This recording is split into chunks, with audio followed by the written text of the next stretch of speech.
Hi everyone. ఈరోజు అయితే thread piping ఎలా వేసుకుంటారో చూసేద్దాం. అయితే నేను ఇది మార్నింగ్ ఒక షార్ట్‌లో పెట్టేశాను కదా!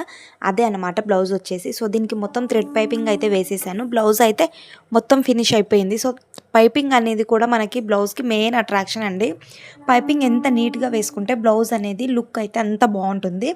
అయితే నేను ఈ యూట్యూబ్‌లో చూసి నేర్చుకున్న కొత్తలో నాకసలు ఈ పైపింగ్ ఎలా వేస్తారు? ఈ థ్రెడ్ ఎలా పెడతారు? అనేసి చాలా కన్‌ఫ్యూజన్ ఉండే.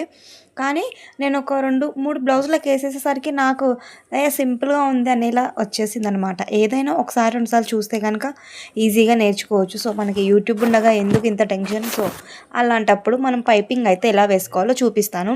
ఫస్ట్ అయితే మనం బ్లౌజ్ కోసం పైపింగ్ తీసుకున్నప్పుడు థ్రెడ్ అయితే తీసుకోవాలి కంపల్సరీ.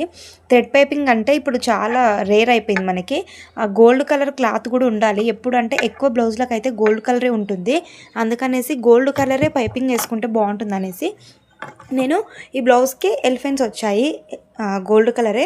అయితే ఇక క్రాస్ పీసులు కట్ చేసుకోవాలి. మనం ఎప్పుడైనా పైపింగ్ అంటే క్రాస్ పీస్ కట్ చేసుకొని దానికి సైడ్ మొత్తం కుట్టేసుకోవాలి.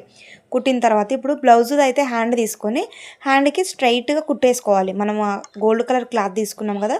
ఆ క్లాతు కరెక్ట్‌గా స్ట్రెయిట్‌గా కుట్టేసుకొని ఇప్పుడు పైపింగ్ థ్రెడ్ అయితే మనం కుట్టిన థ్రెడ్ పైన పెట్టేసి ఈ ఎక్కువగా ఉన్న క్లాత్ అనేది కిందికి ఫోల్డ్ చేసుకుంటే మనకి ఈ థ్రెడ్ అనేది ఎంత ఉందో సేమ్ పైపింగ్ కూడా అంతే వస్తుంది.